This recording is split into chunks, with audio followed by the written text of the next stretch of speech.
welcome back to the Unskilled Mechanic. Tonight we're out here with the Fury after finally getting it running properly. Now it's dialed in and it's running good. Is it dialed in? Oh, it's running pretty good. Did you have to, can you pick a colder night? I think, what, 30 degrees right now? Oh, we got winter and it's winter time. I'm double layered and it's chilly, and I feel bad for the car coming from Texas. Yeah, but we're not driving it in the salt. There's no salt on the road, so. Not yet. We wanted to show everybody. We want to update everybody. First drive. Yeah. Kind of. Well, kind of. Yeah, it is. It's a good update video because we've done a bunch since the last one. So, yeah, and this is going to be an update video, not so much a driving video. right? Yeah, we'll preview a little bit in there. You'll see. A little taste. Okay, so we're back here in the garage with the Fury. We just want to go over everything we've done since the last video. As you can see, it's quite a lot. Yeah, you got a lot of parts there. I know there was a lot of issues. The last thing I heard was we're trying to get it to a garage. That's right. And when you pull it out of the driveway with the gas can and the thermocline, it kind of stalled on you. It did not like it. So we found out later on that we were dumping too much gas into the carburetor. We were feeding the gas line right into an external tank, right into the carburetor, without no fuel pump. Without a regulator. All right, so it's just dumping gas, in, way too much gas. So we were like, okay, the carburetor we just rebuilt is junk. So Well, and that's specific to the thermoquads. I guess with some research we did. They don't like a lot of gas. It's very sensitive to the amount of fuel pressure. And we were dumping fuel in there. Because, yeah, the can was right in front of it. It was sucking too much. Right, which we found out later. But, so we knew somebody with an extra thermoquad lying around. It's not for this car. I actually think it came off a Grand Fury. 318. 318. Yeah. So it was police car. Yeah, it was a police car. Yeah. Or it is a police car. Not right for this car, but we put that on. We were faced with the same issue. Well, what happened when it stalled, though? How'd you move it? Well, how we moved into the garage was manpower. Yeah, we a had lot of pushing. Yep, we had to push it into the garage. Of course, it was a hill. Because no matter how hard you cranked, it just kept cranking. And it tried to jump over, but it was just flooding it out. So We flooded. It's bad. Right. So once we got it into the garage, we actually had space to work. We weren't in the driveway anymore, out of the cold. Time to get the gas tank fixed. Whatever the issues were with the gas tank. Right. We knew we had a problem in the tank. We already had an idea. There was a bunch of junk built up in there. So we do have the old sending unit right here. So, and when we dropped the tank, not one bolt broke. No. Totally clean. That's the best part about this car. Super solid. I mean, as you guys probably knew from our previous videos, we were in Texas. I mean, the car stayed clean. Right. And it proved it when we're taking apart the gas tank out. Right. And then you can see the sending unit shot. And the issue with the sending unit was pretty obvious. The filter, the sock there is totally clogged. We tried to blow air through it, just wasn't gonna. You couldn't get anything through it. Air. Yeah. It was, so it's shot. But I mean, I'm guessing it's just a guess. The original one. But you don't know that for sure. I mean, there was no evidence of the tank being dropped before, though. No. Not that we could tell. So and the gas tank was full of old gas. It was horrible. Gross. So we had to clean that out. Once we got that cleaned out, we put the new sending unit in. Strapped it back in. But what did we notice while we were back there with the rear axle? The gear tag. Yes. Just a little side note. 323 non-sure grip. That's right.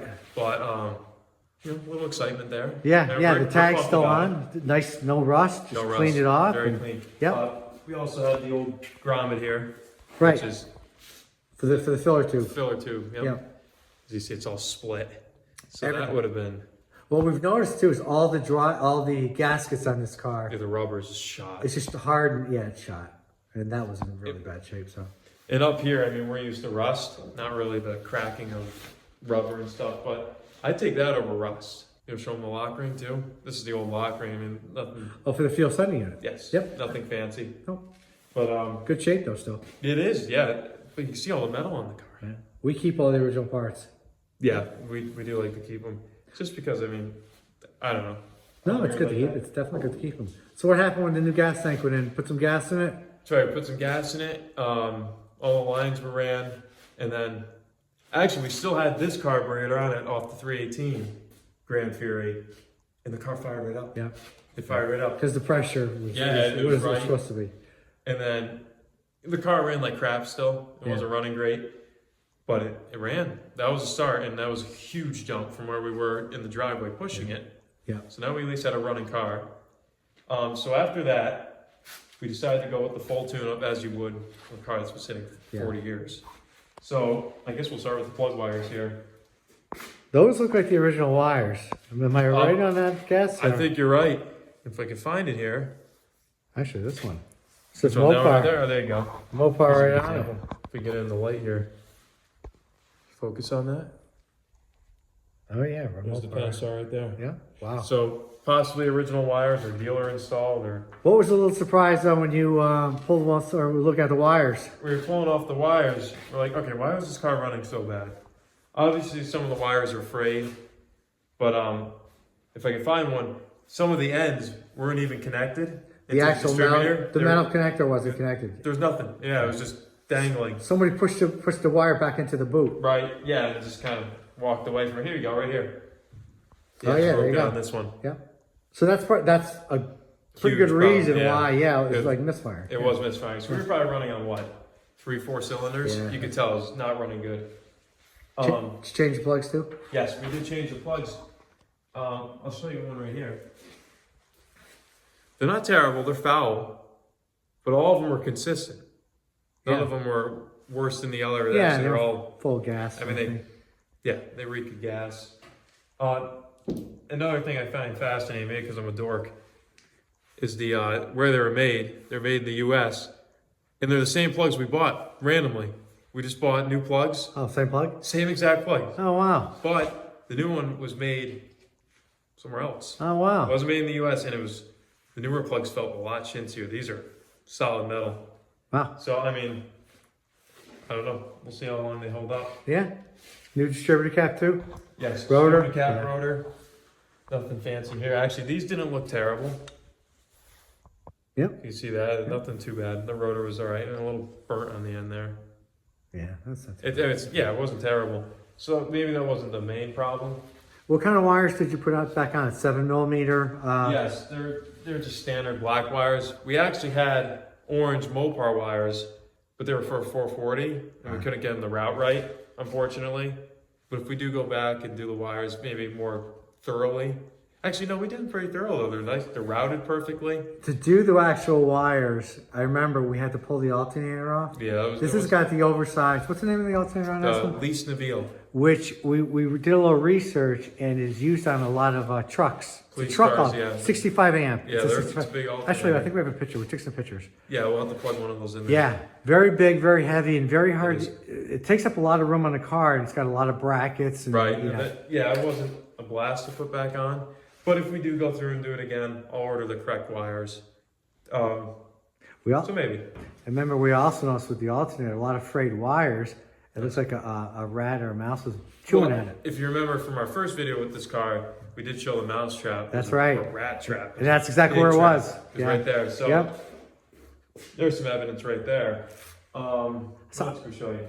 Well, how did it run after the new wires and cap? After the tune-up, the car was night and day. Yeah. How the car ran. We couldn't believe it. We were sitting there like, it's the same car. Yeah, it's amazing. And at that point, did you put the original? Yes, the carburetor went back on. We figured out the first rebuild we did. Actually, we took it off again, went through it again, and then put it back on.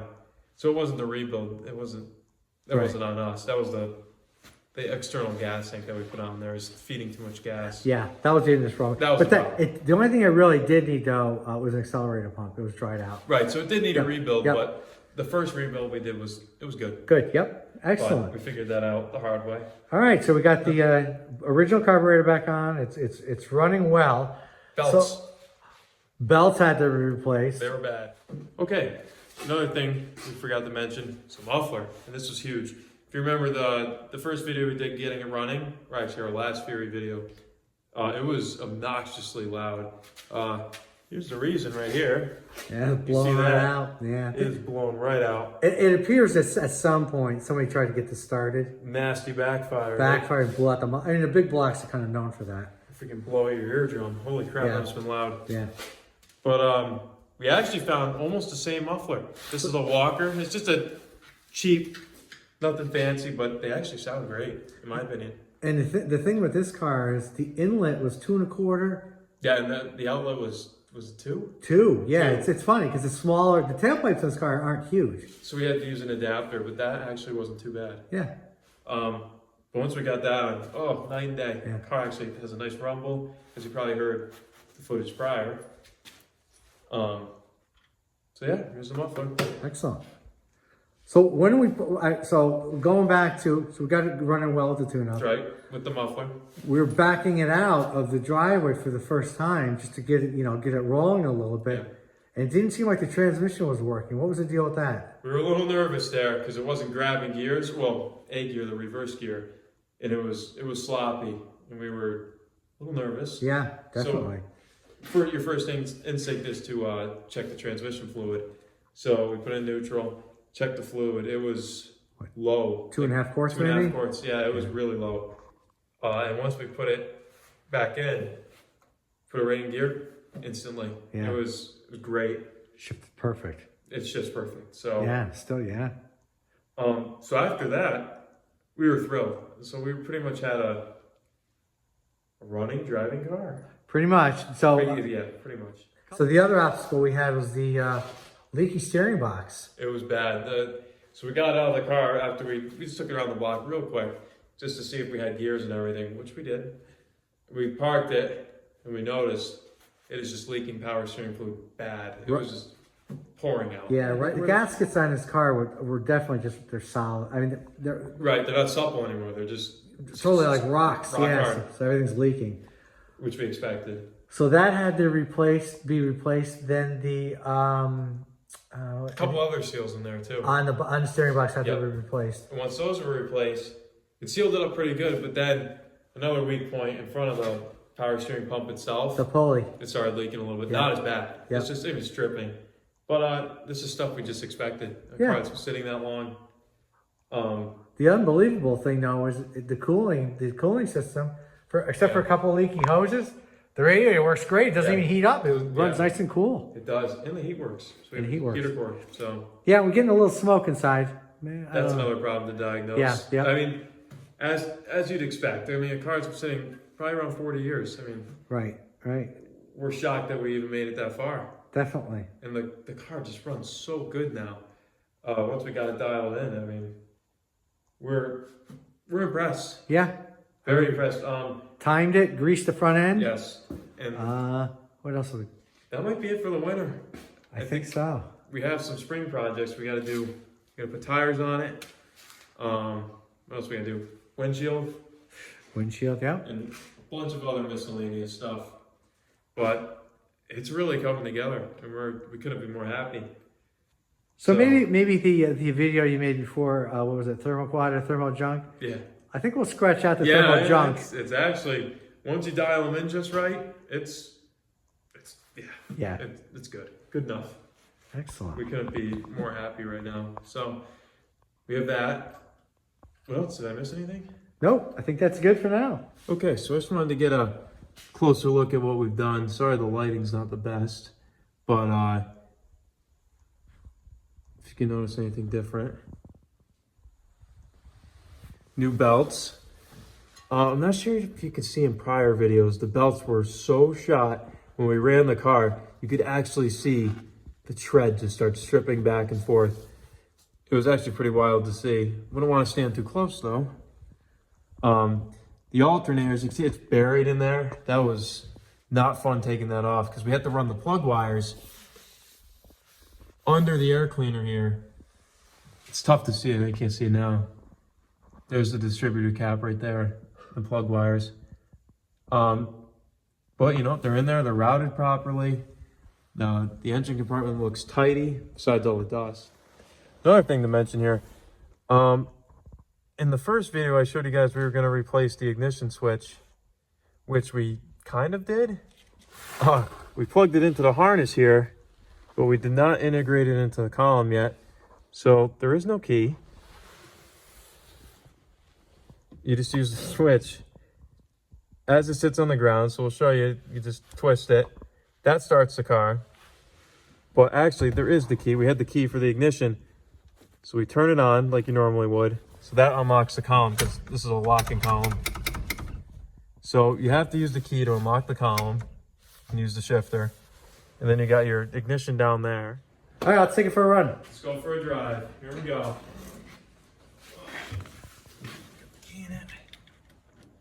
Bet you'll start on the first crank. Oh, shoot. What are you doing? Oh, that. It's on the ground. That's just normal though. Single start. All right. It's a little cold right now.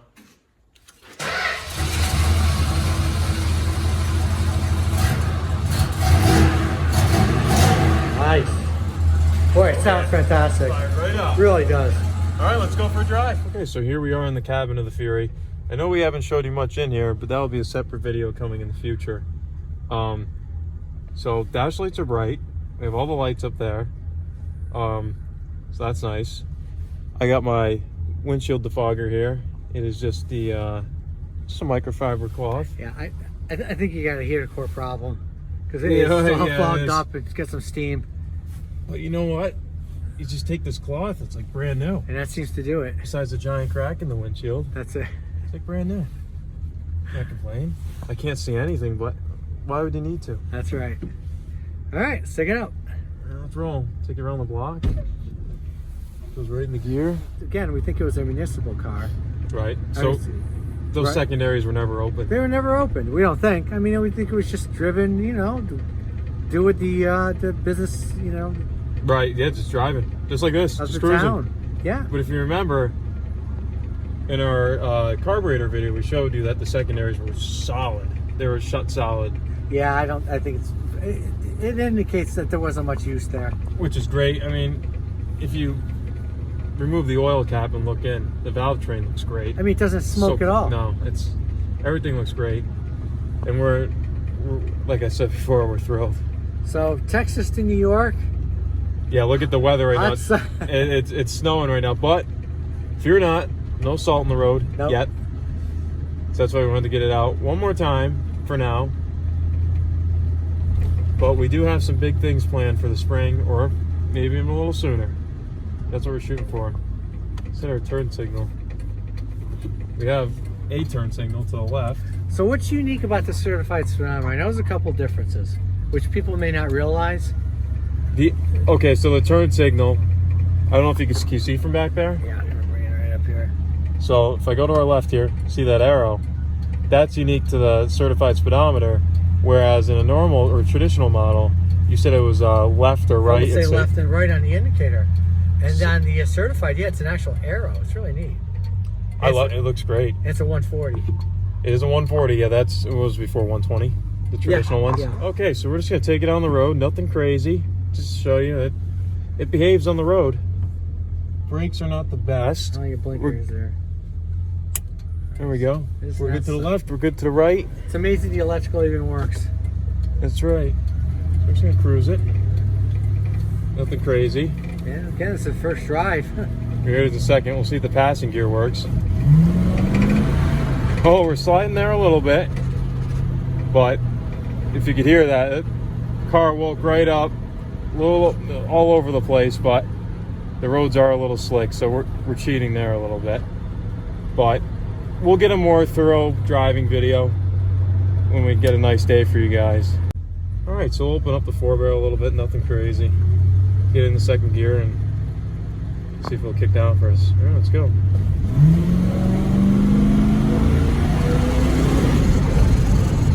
Now, if you can hear that, it's running great. I will say that. I have to say, it pulls pretty hard. It pulls pretty hard for a C-body that's been sitting for 40 years. I would around there. argue for anything. We're going to take that. Yeah. Very nice. Yeah, I mean, the motor's in fantastic shape. It is, yeah, and we knew that going in. Well, we had a good idea. So, we'll take it. Yeah, exactly. You just don't know when you buy them. That's right. We had no idea. I mean, you really don't have any idea. You can assume. But the thermoquad's actually running very nice. It is. Very nice. It is. And we're... right? 2 pumps in the morning, pretty much? 2 pumps in the morning. It cranks a little bit. And yeah, fast idles, and it drops down, kicks down. And it's got a nice thump to it. Yeah. But we can't wait to keep working on this and chip away at it. Slowly but surely, we're bringing this car back to where it needs to be. That's amazing. I mean, idles. Look how nice those idles. Idle's great. Hit your blinkers. That work? Oh yeah, that one. Yeah, there you go. Very nice. So that's it for today's video, I think. Right? Anything to add? Yeah. I hope everybody enjoyed it. We got the car out. It's not the. That's right. We wanted to show everybody while we got the new gas tank in, got the car running, just to show everybody that it's driving and it's driving really well. And yeah, we're glad. We really appreciate all the response on the other videos. It seems that people actually like this car, and we appreciate you watching what we had to put out. We didn't think we were very interesting. Right. I mean, we're glad we can bring some content to the table. And hope you guys stick around for future projects and future videos on this and the Mustang. And then whatever other cars we got. But we got plenty more in the works, so stay tuned for those. Thank you for watching. Please like, share, and subscribe, and we'll catch you next time.